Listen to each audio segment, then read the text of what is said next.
All right, let's play the clip. Come on. I was just really trying to avoid this. No, we're doing it. Let's go. I want to be clear. Is what is it what is the God you believe in? I think that the claim that Christ is the embodiment of the prophet and the laws, I think that's true. Okay. Yeah. But So, that's complicated. It's very, very complicated. But I think it's true. so you believe that Jesus was God? God? Yeah. I think if you understand what that means, that it's indisputable. I'll give you a brief All right, pause it real quick. explanation of why. Like, Okay. there's nothing more that needs to be said. Okay, so now he's going to go into his explanation of it. He thinks that Jesus is God. We also have a clip of him saying he thinks, when he spoke about Alex, whatever his name is, that if he put a camcorder outside of the tomb on that Sunday, he thinks that Christ would have come, a man would have risen and came out of that tomb. So he believes in the resurrection. He believes Jesus is God. What does he think that man that came out of the tomb did so because of his own divine power, literally He just rose said he from the believes dead? Jesus is God. So now listen to his explanation, and I'm going to tell you why I know you guys are going to say it sounds Gnostic or it sounds like he's trying to mythologize Christ, but I want people to really think about what he's saying here. So let's get into it. You got to put it on screen. Oh, hold on. He just sat there and didn't say anything for 7 seconds anyway. So Christ takes the sins of the world onto himself. So that means all the problems that there are his problems. Right. Okay, so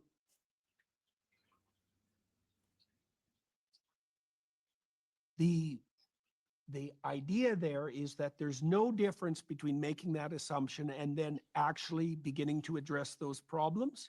And there's no difference between that which best addresses the problems of mankind and the divine. Those are the same thing. And I can't see how that can be otherwise, because the contrary hypothesis would be that you would adapt best to your life by avoiding things that are difficult and terrifying. And no one believes that.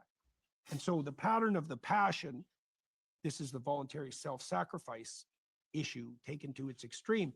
The pattern of the passion is the decision to voluntarily confront and welcome anything that happens to you, no matter what it is.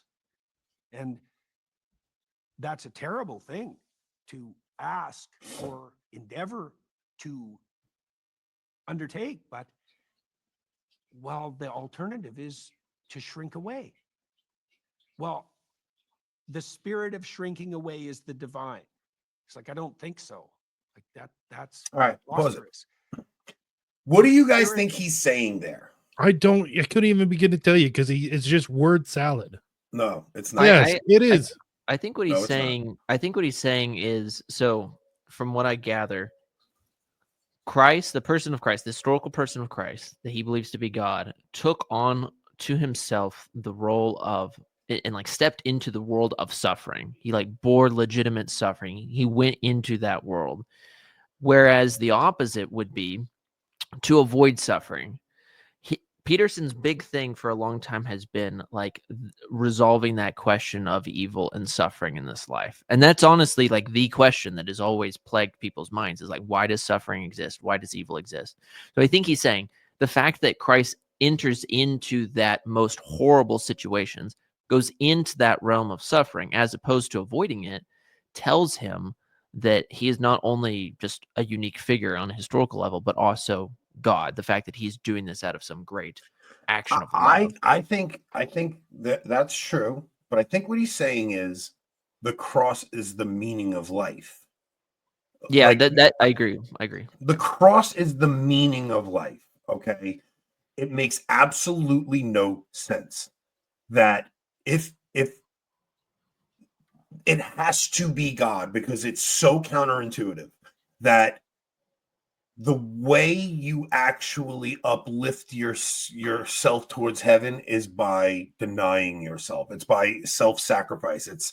It's the thing that will actually bring joy to you is to be selfless, which doesn't make any sense. Like if there is no God, this world should be go and do whatever you can to make yourself happy.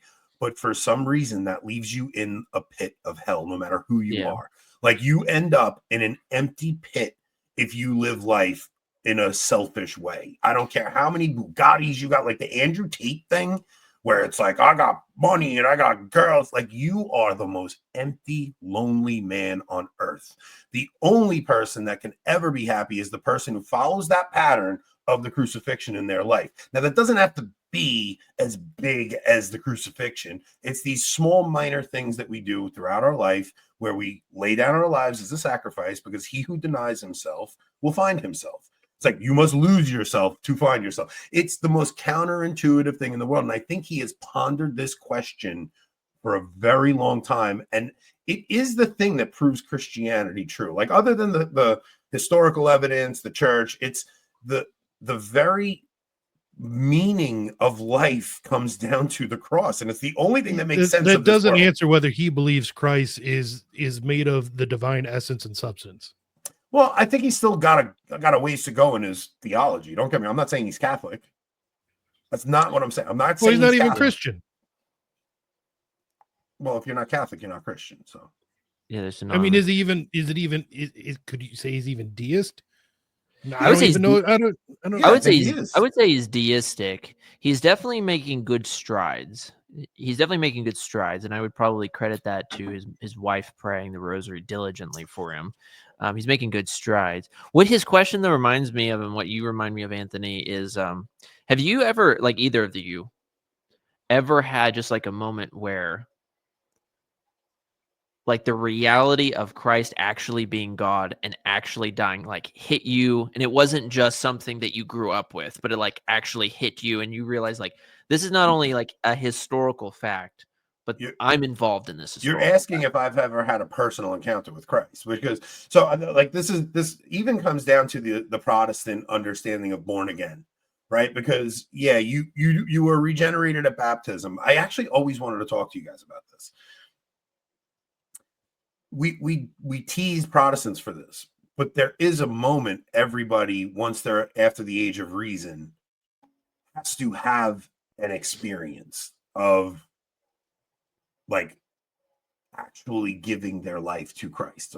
And you know, I know it's a cheesy way to say it. It's the Protestant way to say it, but like you do have to have a personal encounter with the living God in some way where you make a where conscious like decision. the weight Right. of the weight of salvation weighs up like you.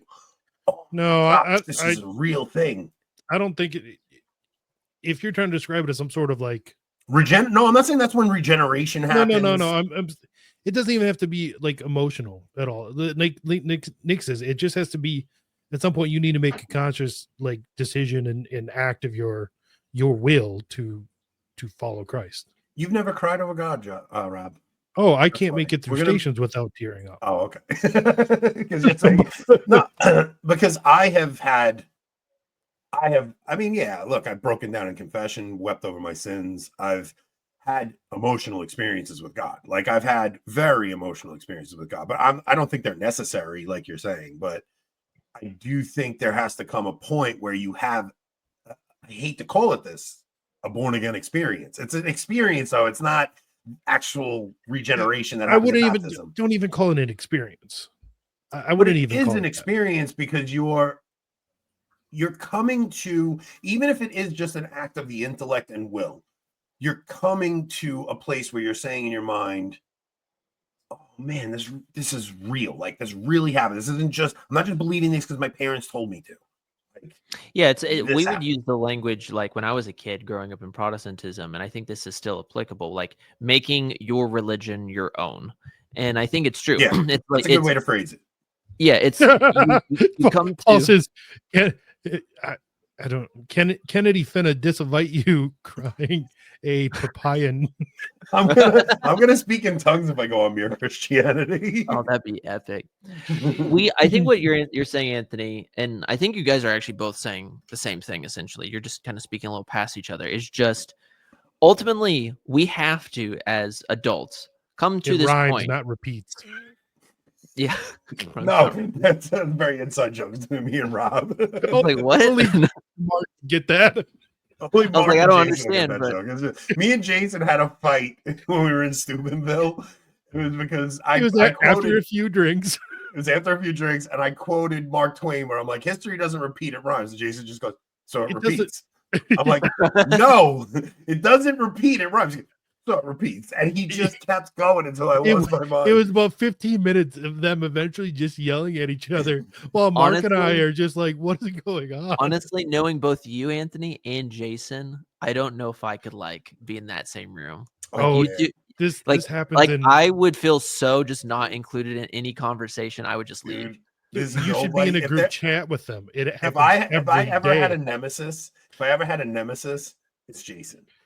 Yeah, honestly, Yeah. I can see that. A I can see legit that. nemesis, it's Jason. Jason is my nemesis, but I love him with my whole heart. Like he drives me absolutely insane, but I love him. So all right, go ahead, Nick. I'm sorry we cut you off. No, you're fine. Yeah, no, like everybody has to just come to this point in their life where they say, okay, this idea that Christ existed and died on the cross and rose from the dead, these aren't just like precepts that I grow up with. Like this is real. Eternity is real. Christ is real. His death was real. And my choice matters.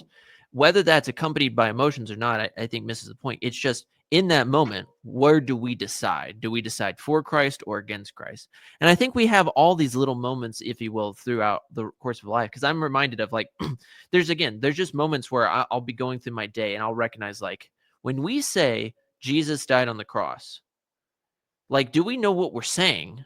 And it's not that we have to feel this emotion with it, but it's just like we say these things 2,000 years removed from the cross so lightly because they're part of our vernacular that we lose sometimes the weightiness, the appropriate weightiness. Well, should be that there. happens to me at mass every week when I receive, right? Like I Yeah. had Mhm.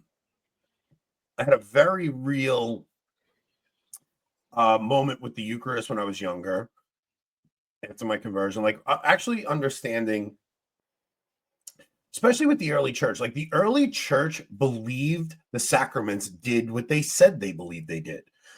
So when they went forth and baptized people, like they truly believed regeneration happened. When they would give people the body of Christ, like they truly like it's like receiving the Eucharist doesn't make you holy in and of itself. It just kind of makes it possible, right? Like it makes holiness possible. It doesn't like really but like I go to mass every week. My mind's wandering sometimes, and I'm forgetting that I'm supposed to be present at Calvary at mass. And it's one of those things, like you're saying, you're totally removed 2,000 years from these events, but that's the point of mass. It's supposed to recall you to it. But even at mass, I'm so distracted sometimes. I'm like, it's why we're supposed to spend time in prayer and meditation, because mass will be more meaningful for you. And especially in our current time where I'm constantly on Twitter, that's really what's probably screwing me up. Yeah, it reminds me of I want him to come on the show whenever he gets a chance, with Brian Holdsworth. He did this excellent video recently called The Protestant Work Ethic. You guys should check it out. It's like 14 minutes long, pretty short. But basically the whole gist of the video is that if you were to ask yourself, what is the most important thing to you in your life, right? Some people would say maybe their family. Some would say, their hobbies or whatever. But he says he thinks that for most Americans, it's work, because when you look at it, it's like we devote so much time to work. I mean, we literally work 40 plus hours a week, 9 to 5, if you will. We go home just so that we can have regenerate. their children raised by others just so they can work. Exactly, which is How it's insane is that? straight up Marxism. But what all this does though is it's like our entire American system. And again, I'm as pro-American as you get, but our entire American system is really antithetical to Christianity and antithetical to the human, because unlike in the Catholic system, the medieval system where we have feast days, we'd have whole weeks off just commemorating, feasts and stuff like that. Unlike that system, it's just make money. You go to school to learn how to be a good worker. You become a cog in a machine. It's so dehumanizing.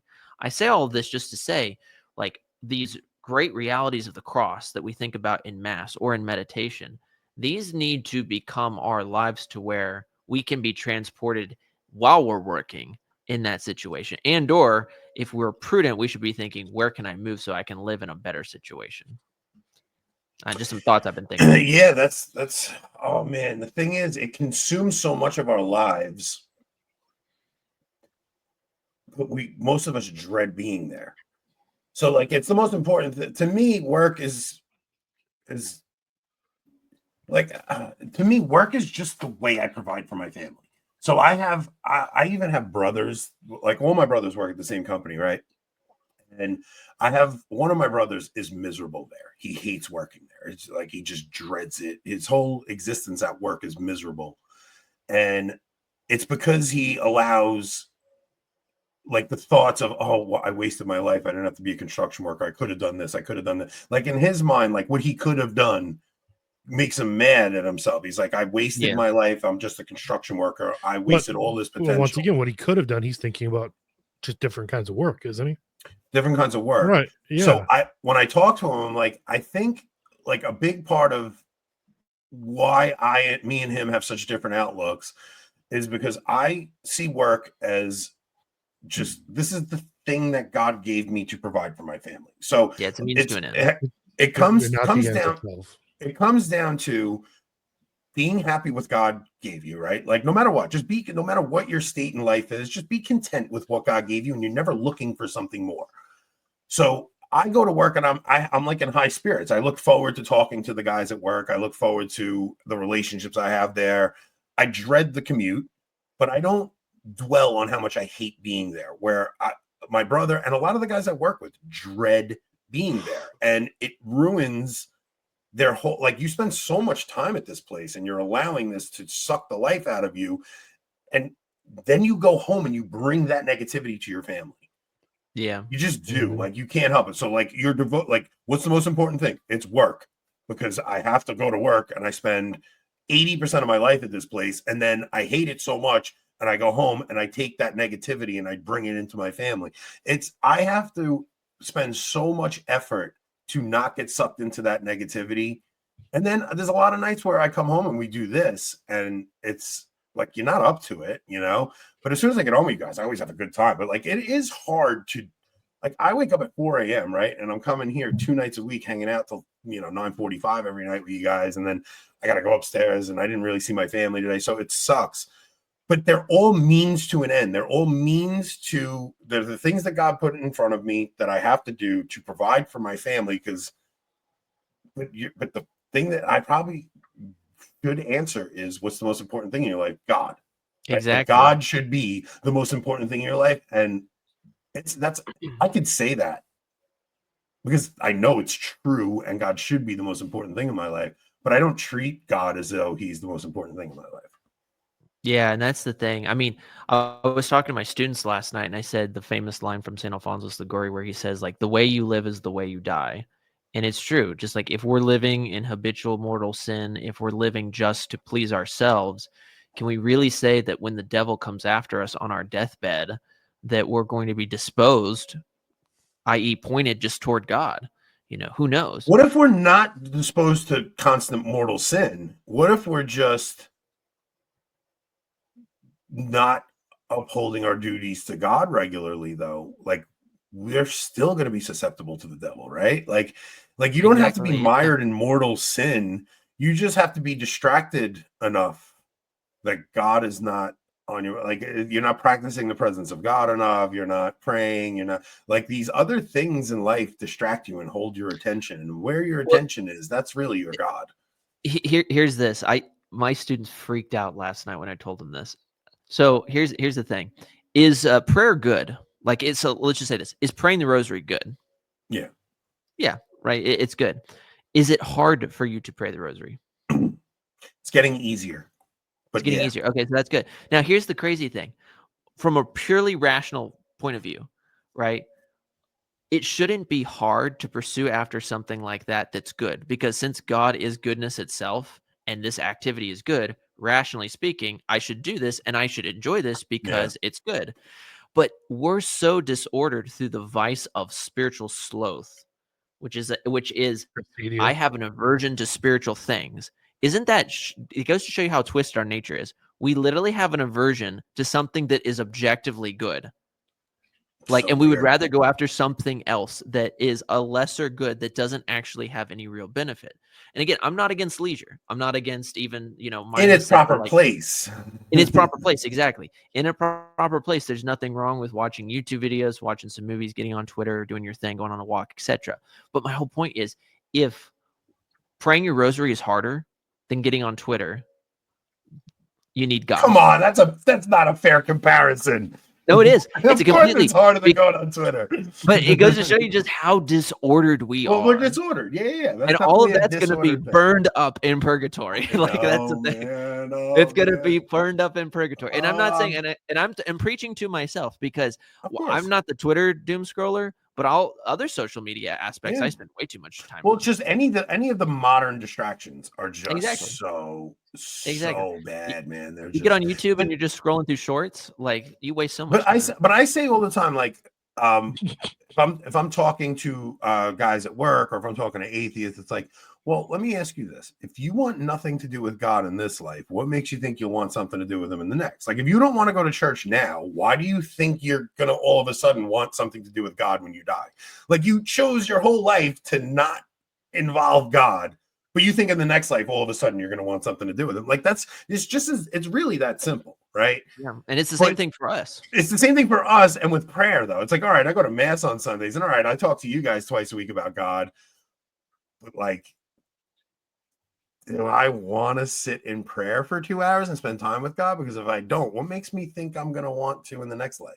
Oh, this Yeah. is a hard conversation. I don't No, like but I it's don't true. like this It's true. conversation. Like, Why I do we mean, do this? But it's also necessary. Blame because Jordan if you think about Peterson. it- Yeah, exactly. Stupid Jordan Peterson. It's all necessary, because here's the thing, y'all. Like, do we have an aversion to things that are objectively good? Because that means that we have an aversion to God. Like, I mean, I don't know if you guys know the story. St. John Vianney, he prayed for years and years and years. He asked God, show me what sin looks like. I want to like see what sin looks like. And he said one day that when he was in the confessional in between penitents, God gave him that grace for 5 minutes. He was in pure torture because he said he was so repulsed at what sin was. He begged God to take it away, and the Lord took it away. The whole idea that I'm trying to convey is this: we are so messed up, and we're so reliant upon our Lord and on Our Lady that we will go after things that are not even bad, but we'll use them in inordinate ways. So what I'm trying to get to is just saying, like, this is one thing I really do like about Peterson. He says, if you believe in God, like, will you live it? That's what Yeah. I'm kind of just trying to say. Like, if we say that we believed that God, that this infinite being became man and then was tortured to death for you and for I, and then says to you, pick up your electric chair, crucify, destroy, shoot, kill, hang your evil desires, and follow me. Are we doing that or not? I'm preaching to myself. And I think a lot of us No, I'm don't do not. that. This is a hard conversation because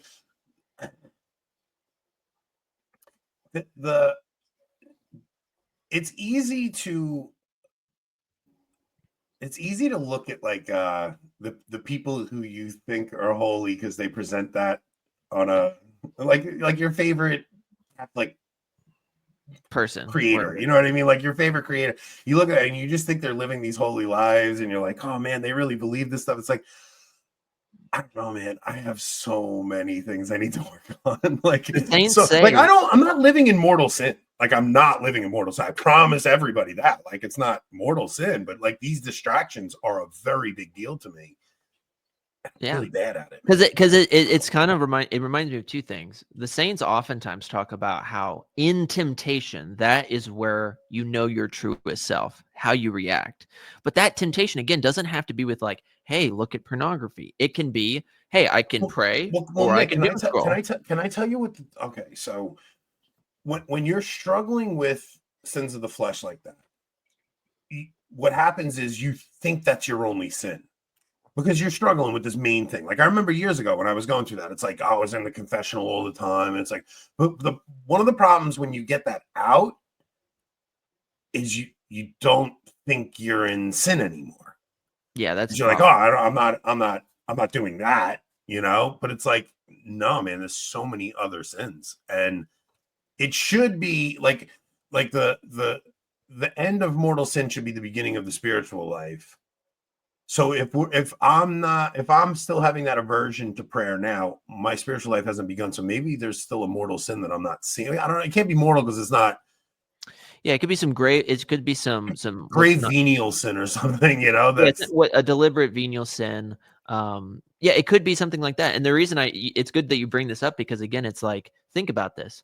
A sin is something as simple as I am willfully choosing to be distracted in prayer. yeah. That's a venial sin, right? So that would be an example of just something that we give ourselves over to. But when we think about the situation in which we find ourselves in, my question to so many people is if we have an aversion to God right now, then as you said rightly, like what is your state going to be like on your deathbed? Like when Yeah. Satan comes a knocking at the end of your life, are you going to go with him or are you not? You But know? you even think about, okay, so fine, you die in a state of grace, you're not in mortal sin. Like, we shouldn't be aiming for purgatory. No, because think about this. This is what actually scares me. The fact, like Saint Alphonsus talks about, he took an oath to never waste time. He took a vow to never waste time throughout the course of his life, and he never did. He was fighting for Christ every single moment that he possibly could. And he talks about even when he was dying that like that's whenever the devil started to come after him. But he says this, picture this. With everything that you could be meriting, you can get a higher place in heaven. You get to be in a greater presence of Christ. If we're just aiming to make it into purgatory, okay, praise be God, we made it to purgatory, we made it to heaven, but you won't be able to be as close to Christ and as close to Our Well, Lady. look at as it you like could have this, been. Nick. Look at it like this. If you were given a cancer diagnosis tomorrow, And you and accept that with 6 months to suffering. live or a year to live, right? Well, yeah, accept the suffering, but would you live the same way? Like Exactly. aside from the treatments and things like that, no, you would be looking to build treasure in heaven for that limited time you had left in any way you could. Exactly. And you don't know when you're going to die. That's Yeah. the thing. People, Yeah. I mean, this last year, I lost both of my grandfathers. Like one of them, I literally was on his deathbed holding his hand. This was this 6'5", super handsome Navy firefighter back in the day, right? And he was thin as bones, gray skin, all the depictions St. Alphonsus is talking about in like his meditations on death, right? Horrible stench in the room, the skeleton slowly being revealed. And we're having this final conversation and it came out of nowhere. And it's just the reality. People die today. Literally, everyone pray for his soul. A deacon in the Institute of Christ the King died Oh, today. I saw that. How from that. sad was that? He got run over by a tractor. Yeah, freak Like the accident. Yeah, freak accident. He got run over by a tractor. A deacon. He was like months away from full ordination. Young guy in his 20s. What a sad story. Or that was, Bishop Tissier de Malaray last year, right? He fell down the stairs and got into a Mhm. coma and then he died. My whole point isn't to make a scruples, but to say like, we don't hear from your average priest the reality of death, judgment, heaven, and hell enough. And we don't know when we're going to die. And if we're just going to be sitting around thinking about things like, well, sitting on my laurels, we're going to miss so much opportunity, even if we make it to heaven. Even just looking at ways to build treasure in heaven, which are doing small acts where you don't seek glory in this life, like just small acts where you don't brag about your accomplishments, you don't brag, like You don't if you post brag it about on Twitter. yeah, like look, a lot of times, like the prayer request, like I'm going to pray my rosary now. What can I pray for? Like that, you have to be careful with us because you have good intentions. But it's like we have to remember the parables that Jesus told. You have to remember when he says, "Do not pray like the Pharisees do, waving your holiness in front of everybody." It's not easy, man, especially in the content creation era when every single person has a Twitter account and you want to, and every thought that comes to your mind, you think about tweeting it or every thought. It's a dangerous time, but all of us can do little things, little acts of penance for others to build treasure in heaven. Like you want to have some treasure when you get to heaven, not for selfish reasons, but like you just don't want to get there and have nothing to say. Like, how do you face God having done nothing for him? Like all of us will have great shame, but the thing is, it's like you will have great shame if you don't like get off this episode right now and actually go and try to change your life. Like that's what I'm trying to get. And I'm preaching to myself as much. I have a lot of issues, and what annoys me the most is the fact that like we have the saints talk about this all the time. Christ gives us the church. He gives us the sacraments. He gives us his literal body that has been mutilated. He gives us the Sacred Heart in communion. He gives us his mother. She gives us the rosary. And yet here we are still like slandering our brother behind his back, gossiping, talking ill Shut about up. somebody, Stop, Nick. you know. And it's all these things. It's like what when Saint John Borromeo talked about how he said like, oh, you've been engaging in gossip and detraction. It's like a chicken who's lost its feathers all over the city, and now you need to go and find every single feather because you need to do restitution for the injustice that you've done. My whole point is just like if we're not being serious about the spiritual life, then I'm terrified of the judgment. I don't know if you guys are terrified of hell. This Oh last yeah, no, year. Nick. Okay, I deal with. have like an existential crisis about I it. didn't because I grew up in Protestantism, and I'll tell you that psychological, like even after becoming Catholic for 4 years, psychologically, I had to get over once saved, always saved. It's so Well, poison. I have moments of despair where I'm just like, oh my gosh, like I'll have to face God. Like I have moments of real despair, and it's hard to get out of that sometimes. But like because I'm not overly scrupulous, but you do have those moments where you're just like, oh my goodness, man. Like the way, like if you really knew how God saw your soul, it might shock you to death, if you Exactly. truly saw the way God sees you, it might shock you to death. You'd have a heart attack, and the only thing I could do in those moments is just like run to the mercy of Christ. It's like, please, God, I'm so sorry, Exactly. man. And those are You just honestly run to the those mercy of moments Christ. of despair are probably just graces, like Mhm. Yeah. little electric shocks waking you up. Like only if we always lived in that moment. Yeah, as my opposed to my falling my asleep. most recent my most recent Recent? recent Most my most recent. recent like I had a hiatus from the sacraments a couple of years back, and I had a legit illumination of conscience and vision of my soul in hell. And it brought me back. Okay, Christine Watkins. I mean, not like that, but like I just saw myself in hell. Like I really did. I saw my soul. My wife thought I lost my mind. Like she thought I went crazy. I was like, it was 100% Our Lady, because it was a very interesting thing where me and my brother and my cousin and then my other brother all watched something on Fatima in the same week. Oh, I remember that. And Yeah, all of us were away from the sacraments, and all of us saw this thing on Fatima in this week. And it wasn't like Pile up something in the new. car. It was something from years ago. It was like the Christopher Farrar documentary on Fatima. Mhm. And all of us like called each other and were like, I'm going to confession Saturday. I'm going back to Mass Sunday. And all of us went to confession and all of us went back to Mass, and we all then found the Latin Mass together. And it was a very, very great time. But yeah, it was a That's vision of my soul in hell. Yeah, I mean, honestly, that's Saint Alphonsus talks about how like of the four last things, it's sad, but like hell is the thing that typically gets people woken up and or judgment. And I think about this all the time. I told my students one time, so I teach 8th grade students, right? And especially in the beginning of the weeks, they like to goof off. They all go to the public school and stuff like that. But when they realize like, oh, I'm in a different type of class, this is one of those angry trads. That they get the fear of God shocked into them, because I'll tell them straight up, and this is the same thing for this audience. What brings me great joy is knowing that there are many people in this classroom, in this audience, who will one day be with God in heaven. But there are people who are in this chat and who are in my class who unfortunately will most likely end up in hell based off of the way that they're living. Jim Russell, are you in this chat?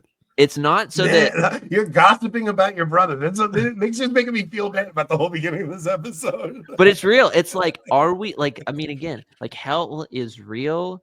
I'm not special. That's what I believed growing up in No, I know. Protestantism. When you believe in once saved, always saved, you think you're special because you walked down the aisle, you prayed the prayer. But then when you become Catholic, really actual Catholicism, and you get woken up, you realize like, okay, God loves me, but I'm not special. Yeah.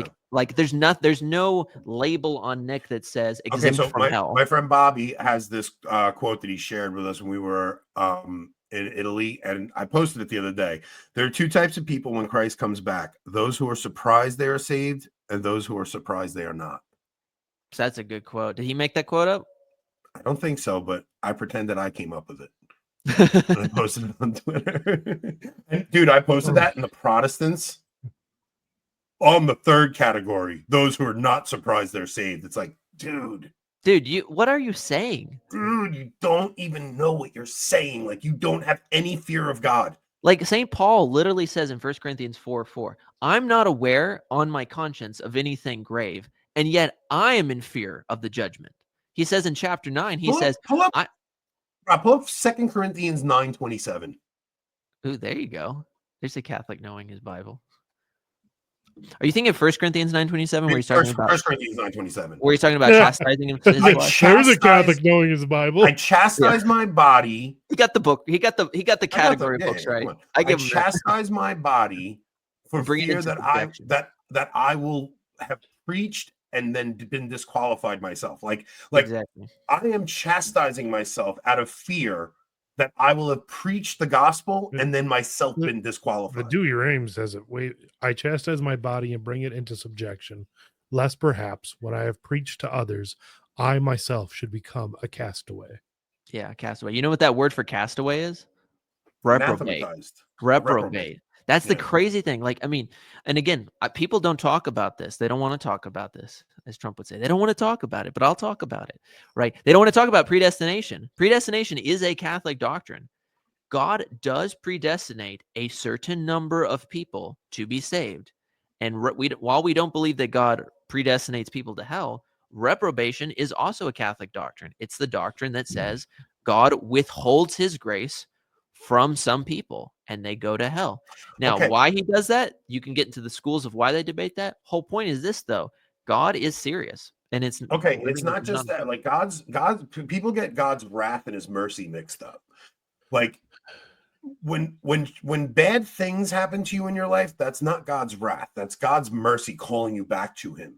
God's wrath is actually him leaving you to your own devices. Yeah, letting you Like- turn into the monster you are. Yes, like God's wrath is, oh, you want that? Go ahead. Go after it. Have it. Mhm. There you go. I'm not going to even let bad consequences happen to you. Yeah, Like, exactly. and you'll make your own hell out of it. You'll just fall so far away from him that you will not eat. Like you will then call evil good and good evil. Like that is Exactly. God's wrath. Where men are sleeping with men and women with like that is literally God's wrath. Go read Romans.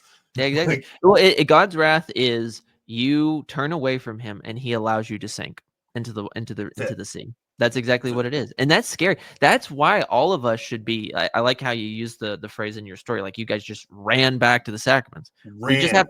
We have to literally just run and like the woman with the disease, cling to the garment of Christ. Don't let me go. dude, this wound up being see, Rob, I know you hate the Peterson clips, man. No. Do not justify the Peterson clips. Listen to me. No. No, this was all Nick. This was all Nick. No, it's not. Listen, It was not Jordan Peterson. I always know where I want to lead the discussion a little bit, you know. So, like tonight, we were going to talk the Francis thing with the trads, but I knew that wasn't like a meaty subject. Like I knew it wasn't going to lead to an hour conversation. Mostly because we wanted to make the fun thumbnail. Yeah, and I thought you guys made it better than Set Up a Conte. It was pretty good looking. But I knew it wasn't a meaty conversation. It's like honestly, it's like all right, Francis thinks we're nuts. Who cares? Like, whatever. Like, who cares what this guy thinks at this point? How much longer could there be? Like, we're just sticking Not much it out. longer. He fell today. I'm sitting there with the popcorn. Just remember, God's wrath is actually his mercy, Anthony. Look. Oh, I should have believed that Francis and all of the stuff since the 60s is the wrath of God, because St. John Eudes talked about how good priests are the sign of God's great love and favor upon a holy people, and wicked priests are a sign of his chastisement upon a wicked and rebellious people. So I figured that beginning conversation would just be something we goof about a little bit. It's like, all right, we're all mentally unstable. Like he just doesn't understand us. It's really what it comes down to. And I've noticed this about a lot of between right and left all the time. He's a boomer. The right makes a caricature of what a leftist is, and the left makes a caricature of what they think the right is. It's just he just has a caricature version of trads in his mind because he's on the other side. Like it's just what we do, right? So we just kind of have to wait for this period to be over, and we'll see what happens next. But I knew it wasn't like a good conversation. I figured the Knowles thing was going to be. Killed it though. That was I think that was a good. I'm going to cut that segment up because I think that's a really good segment. But I thought coming to the other side to do the Peterson thing, because I thought it would lead into a theological discussion, and it's. Dude, like that, I honestly, that's kind of why I love doing the show with you guys, because we do the goofy thing, but we do have some really deep conversations here, man. Like, we need to, yeah, because it's just, I mean, it's one of those things. I'm glad all of us are in the same boat. Like, it keeps me up at night sometimes, where I'm just like, where is my soul? You know, we should all ask that question. Yeah, dude, this was a good one, man. I think the last bunch of shows we did were really good shows, so I hope everybody else is enjoying what we're doing here. When does what's his name? Joshua Charles come back on? Tuesday. Okay, that's what I was thinking. Tuesday. So we got Joshua on Tuesday. You're with us for that. Me and Nick are going to do an inauguration show Monday. It'd be fun. Rob, we're gonna give him a political reprieve that day. So Rob, you at least have to watch. Happens, then I'll jump on. But I'm off on Monday, so me and Nick might do a live inauguration broadcast. We're going to figure it out, but me and Nick will definitely do something on Monday. And if the weather stays bad in New York, my uncle may shut down. He's shutting down Tuesday. I'm taking my kids snowboarding. If it's still as cold on Wednesday, I may be off on Wednesday. If that's the case, I'm going to try and get like Mark Lambert or somebody from England to come on. Like that, the time thing doesn't work. Maybe Father Maudsley. Reach out to Father Maudsley. See what he's up to. You can always try Charles Cologne. I would want you both there for that. I know that would be one I would want you both there for that. What's his name? The Pipe Cottage. Rob, that guy from the Pipe Cottage. You know what I'm talking about? Is that the guy with the really funny accent? Is that real? The perfect Southern accent. The quintessential. Yeah. I want. Yeah, I will talk to you like this. I love that guy. I love that guy. I want him to come on and like us to Colonel Sanders. What are the 11 secret herbs? Of course. I want him to come on because I'm serious. I want to do a legit 2-hour stream one day on the true history of the Civil War. Just that topic. People get mad. He knows that topic well? Oh no. Yeah, he's in the same category as I am on that. So he'd be that might be a good show then. Maybe we'll reach out to him. Oh, great. There goes another email to a diocese. We do we are okay, so Taylor Marshall's coming back on too. Are you gonna allow me to be on with that one? I've never. I don't know if he saw your last video, bro. I don't even blast him in the last video. What did you say, Nick? I don't. Not the last one. He did it a few weeks back, a few months back. Really, he called all of us to like repent of our gossip. To be fair, I did not get drunk and call him a douche on the live stream. To be fair, Anthony hasn't either. He just does that to Matt Fratt. You guys gotta understand. You gotta let me come on. I wanna talk to him at least once before I die. You'll definitely be on for Taylor. It wasn't that I didn't want you on for Calvin. It was that I wanted to just be able to talk to Calvin. It wasn't I don't want Nick here for this. It made sense because I probably would have been like kind of semi-steamy and been like, dude, I know you. We know you. I know you, Nick. I know, and I know like you don't have the temperament to allow things to slip by. Like I saw it with Jeff that night when we had Jeff Putnam on. You were just like miserable, like just sitting there listening to this guy with his Novus Ordo stuff. You were just like, I was trying to be nice to him. I was trying. I know you were trying. I was trying to be charitable. You know what we need to do? We need to take a clip from this where Anthony says, "I did not call Matt Fratt a douche," and then clip in the part where he calls Matt Fratt a douche. Yes. Hey, that would actually be an amazing short. And then we got to give that. We'd have to run it by him and make sure he's okay with it. Yeah. Like run it by him, make sure he's okay with it. But it would be a freaking no. You know what we do? Short. We give it a Thursday and be like, Thursday, have Matt give this to Matt and have him do like call me a douchebag or something. You guys see this douchebag, Anthony? Really nice, mate. Real nice. Nice one.